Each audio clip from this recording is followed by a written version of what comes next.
Unless you've been living under a rock in the last 1 week, you should know about the devastating explosion in Ibadan, the capital city of Oyo State in Nigeria.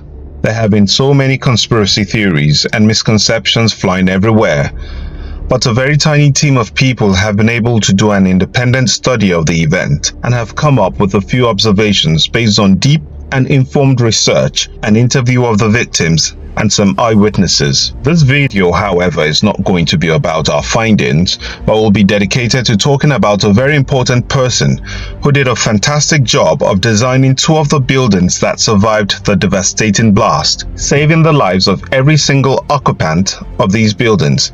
His name is Architect Chief Olaiwola Ojo. Architect Chief Ojo was one of the second generation of architects in Nigeria. He was one of the founding partners of Allied Architects in the early 70s, and together with his partner, Architect Chief Fadile, practiced architecture with the highest of standards in mind. The buildings they designed were so solid that they're still solid over 40 years later. Some of the buildings they designed include Customs Building, Agodi, Favors Building, Bodija, and several other buildings all over the country. They were both regarded as founding fathers of architecture in Oyo State and were respected as mentors and role models in the built environment. When Architect Chief Ojo designed and built his personal house in 1980, it was popularly called White House. Its design was not only unique, it was solid and has remained solid since then. He spared no expense making sure it was built to the highest construction standards. He was always a stickler for doing things right. Many would argue that this was his personal house and that he had no choice but to build it right. However, those who still remember him know he never compromised on standards in any of the projects he was involved in. He used the same level of professionalism, whether it was a personal project or a paid one. When he was being buried on the 25th of September 2015, family members, friends, and loved ones mourned a great man who always stood for excellence. Little did they know that his singular penchant for excellence and an abhorrence of cutting corners would 9 years later save dozens of lives. At about 7:30 p.m. on the night of Tuesday, the 16th of January 2024, when residents of Ibadan were settling in to rest after a day of hustle and bustle, they heard a loud rumble and aggressive tremor. Some thought it was thunder, wishful thinking because of the excessive heat being experienced during that time. People would have welcomed rain with open hands. A few minutes later though, social media started buzzing with news of an explosion in Ibadan. Social media carries a lot of rumors, and so many people could not trust the veracity of the news. But as midnight drew nearer, it was obvious that something terrible had happened in the city. Videos started popping up on YouTube and X. Terrible and ghastly sights started flooding the internet. People slept with a strong wave of apprehension. By morning, the news had been confirmed and was everywhere. There had been a terrible explosion. The nature of the explosion had not been fully determined, but it was confirmed that a certain area in Old Bodija had been the site of the explosion. When clear images and videos of the disaster got viral, it was evident that the scope of the disaster was catastrophic. Houses had been leveled to the ground. Vehicles had been thrown dozens of meters away. Boulders and rocks had been sent as projectiles almost a kilometer away, wounding dozens. The ground tremor and blast shock waves had also damaged several buildings within the immediate blast radius. Everywhere smelled of devastation, and every single building had been affected. The intensity of devastation on the buildings, however, was to various degrees. Every building within a 50-meter radius of the blast was a write-off, with the inhabitants suffering various degrees of injury, some still unaccounted for as at the time of this video.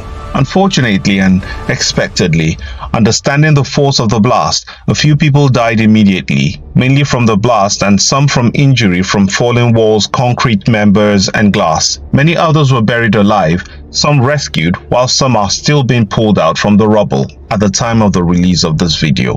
But in the midst of the chaos and devastation, two buildings within the 50-meter radius still stood. These buildings were designed by Architect Chief Olaiwola Ojo. One was his personal house, while the other was being used as a girls' hostel by All Souls School. Because of the high quality of materials and construction, the frame of the buildings, instead of caving in and harming the occupants, protected them from the blast wave of the explosion. Such explosions are so damaging and pack a force so deadly that they blast rocks. They are meant to unleash destruction to rocks that cannot be broken easily with hammers. And with the evidence of the crater left behind by the explosion, there was not less than 100 sticks of dynamite in the pile that blew up.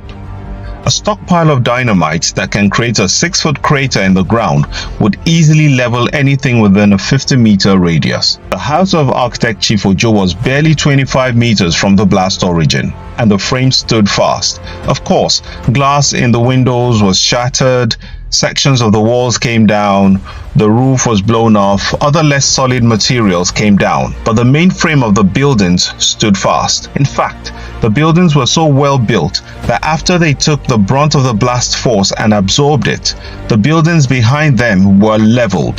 That is how devastating the blast was. A couple of the occupants of his buildings sustained a few injuries, but are alive today. Those buildings were too close to ground zero for the occupants to be alive at all.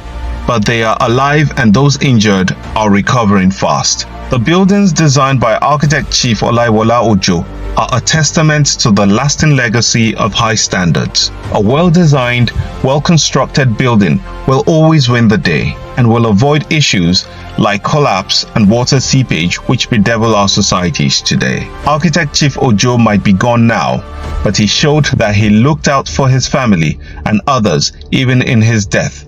His legacy lives on. Whoever was in those buildings when the blast happened owes this great architect their lives today. His forward thinking gave them another shot at life. It is also a stark reminder to all those who believe that engaging an architect for their building project, no matter how small, is a waste of money and time. Architects are meant to design beautiful and safe buildings, and they also engage the best structural engineers, mechanical engineers, and electrical engineers to make the buildings safe and functional. What really happened on that Tuesday night? We have done our own investigation and research to understand what really happened. To watch that video when it comes out, click the subscribe button and you will get notified once it is released. It is coming out in a few days from now. Always engage an architect. They might save your life and the lives of your loved ones one day. There are other videos on this channel that talk about the importance of engaging licensed architects instead of going about your building project yourself. Click on this video here to watch more about this. We hope to bring the video that explains how the blast occurred in a few days, so stay tuned. Drop your comments in the comment section. Thank you, Architect Chief Ojo, for looking out for us even in your death. Thank you. Also, click the like button and do not forget to subscribe to get more videos like this. Thanks for watching, and we'll see you in the next video. Bye.